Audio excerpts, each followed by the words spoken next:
आज हम देखेंगे एसजीपी के बारे में। हमारा स्विच गियर एंड प्रोटेक्शन में सबसे पहले स्टडी करने से पहले हमें पता होना चाहिए कि हमारे सिस्टम में फॉल्ट्स कौन से होते हैं। तो हमारे सिस्टम में मेनली दो फॉल्ट ही होते हैं, शॉर्ट सर्किट फॉल्ट और open circuit fault. Short circuit fault को ही दूसरा नाम हम कहते हैं शंट फॉल्ट, और जो ओपन सर्किट फॉल्ट होता है उसका दूसरा नाम है सीरीज फॉल्ट। ओके, तो शॉर्ट सर्किट और ओपन सर्किट फॉल्ट क्या होता है, आप सबको पता है कि शॉर्ट सर्किट फॉल्ट ये इंसुलेशन के फेलियर के वजह से होता है, और ओपन सर्किट फॉल्ट मतलब हमारा सर्किट ऐसा ओपन हो जाता है, और इस वजह से ऐसा होने की वजह से उसमें ओपन सर्किट फॉल्ट होता है।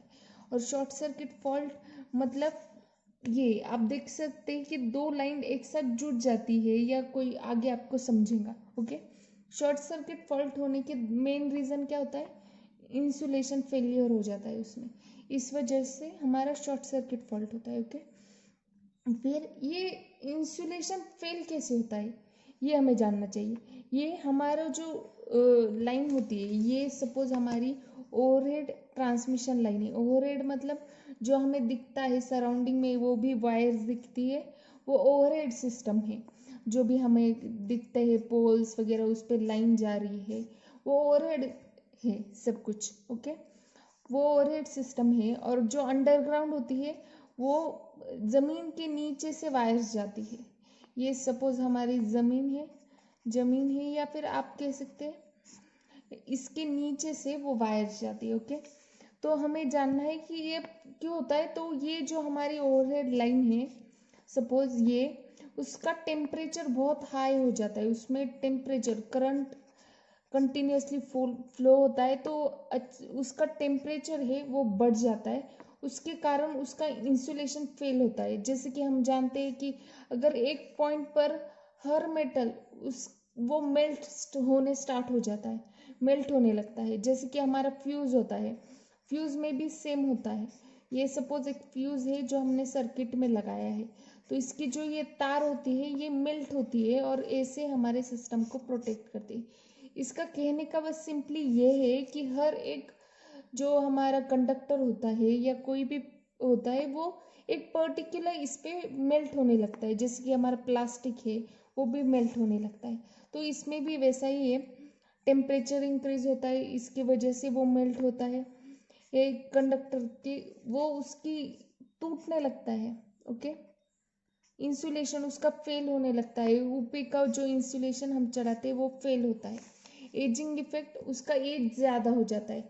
हमारा जो भी वायर है, वो कंडक्टर है, बहुत दिन हुए वो ऐसे ही लाइन, वो कंडक्टर है उसे चेंज नहीं किया, उसमें फॉल्ट आके गए हैं। तो जैसे जैसे फॉल्ट आते जाते हैं हमारा सिस्टम में, तो हमारा कंडक्टर, हमारा जो भी है, वो वीक होने लगता है, तो वो उसे एक एज के बाद बदलना पड़ता है। पर अगर बदलते नहीं है तो एजिंग होता है।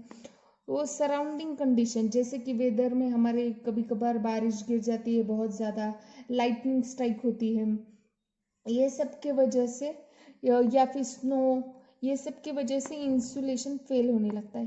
प्रेजेंस ऑफ फ्लेम, वहाँ पे अगर कोई गैसेस है, फ्लेम है, उसके कारण भी वो इंसुलेशन फेल होता है। तो शॉर्ट सर्किट फॉल्ट मेनली होता क्या है, शॉर्ट सर्किट फॉल्ट में चार टाइप आते हैं। ये एलजी फॉल्ट मतलब line to ground fault. Okay, हमारी ये तीन ओवरहेड लाइन के सिस्टम है। सपोज जो हमारी तीन लाइन है, एक आर वाई बी होंगी, उसका क्या हुआ, यहाँ पे क्या दिखाई दे रहा है कि यहाँ पे एक लाइन में फॉल्ट आ गया है और वो ग्राउंड के साथ आ गया है। ओके, तो ये हुआ हमारा LG fault, line to ground fault. Okay, line से ग्राउंड में जो फॉल्ट होता है वो एलजी फॉल्ट है। ओके, ये एल फॉल्ट है, दूसरा टाइप है एल फॉल्ट, जिसमें दो लाइन एक साथ जुड़ जाती है। ओके, जैसे कि सपोज एक हमारा कंडक्टर है, ये यहाँ पे कंडक्टर है, यहाँ पे ओवरहेड तीन लाइन है। ओके, ये L1 L2 L3 यहाँ जैसे दिखा है। अगर कोई प्रॉब्लम आता है, इंसुलेशन फेल होता है और ये कंडक्टर टूट जाता है, तो ये क्या होगा, ये ऐसे ये नीचे की लाइन पे गिर जाएगा, तो ये क्या होगा, यहाँ पे एल फॉल्ट हो जाएगा, जैसे कि हम कहते हैं line to line fault. Okay, तीसरा फॉल्ट है एल जी। ये पहले क्या हुआ, एक लाइन गिर के हमारी सपोज ग्राउंड पे गिर गई, दूसरी 2 लाइन एक साथ जुड़ गई, तीसरे में क्या हो गया, line to line to line, line to line to ground fault. Okay, 2 line, एक वायर टूट गई, वो हमारी एक लाइन पे गिर गई, और उसके बाद वो सब ग्राउंड पे है, ये हो गए। इसकी वजह से जो फॉल्ट होता है वो LLG फॉल्ट है। ओके, और तीसरा 3 फेज शॉर्ट सर्किट। ये बहुत रेयरली होता है कि हमारी तीनों लाइन एक साथ जुड़ जाती है या कुछ हो जाता है, इसकी वजह से वो फॉल्ट आता है। ये बहुत रेयर फॉल्ट है, वेरी रेयर, 2% होता है सिर्फ हमारे सिस्टम में। मोस्टली हमारे इसमें लाइन टू ग्राउंड फॉल्ट होता है, जो हम सुनते हैं बार बार। ओके, 8% हमारा LL फॉल्ट होता है, और 5% हमारा ये LLG फॉल्ट होता है। और फिर उसके बाद आता है effect of short circuit. Okay, effect of short circuit क्या है, उसमें मैग्नेटाइजेशन ऑफ फॉल्ट करंट। ये क्या होता है, हमारी जो लाइन है L1 L2 L3 suppose, okay, इसमें जो पहली लाइन है उसमें फॉल्ट करंट आ रहा है। ओके, फॉल्ट करंट, तो ये क्या करेगा, इन दोनों का ये मैग्नेटाइज करके उधर ले जाएगा, इसके वजह से हाई करंट फ्लो होने लगेगा। ये जो मैग्नेटाइजेशन के वजह से होता है, ये है हमारा ये magnetization fault. Okay, reduction in voltage, तो क्या होता है, हमारे एक सिस्टम में कुछ तो भी फॉल्ट आ गया, तो ये सब सिस्टम हमारे जो भी होते हैं वो सब एक दूसरे के साथ कनेक्ट होते हैं, इसलिए एक इसमें फॉल्ट आ गया तो दूसरे इसमें ऑलरेडी कुछ ना कुछ इसका इफेक्ट पड़ेगा।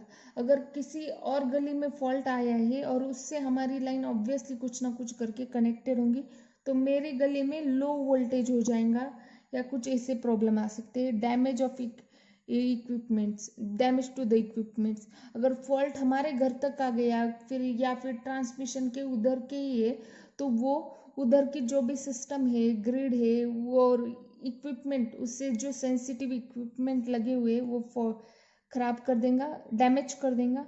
और स्टेबिलिटी है, जो सिस्टम की स्टेबिलिटी पहले अच्छे से वर्क कर रहा था, अब फॉल्ट आने की वजह से उसकी स्टेबिलिटी है वो डिस्टर्ब हो गई है।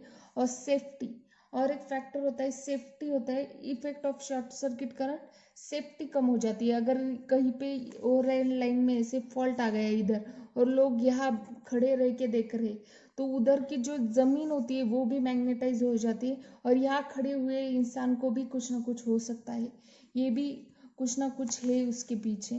तो ऐसे जो होते हैं ये शॉर्ट सर्किट में आते हैं। तो आज के लिए बस इतना ही, अगले लेक्चर में हम HGP के बारे में और देखेंगे।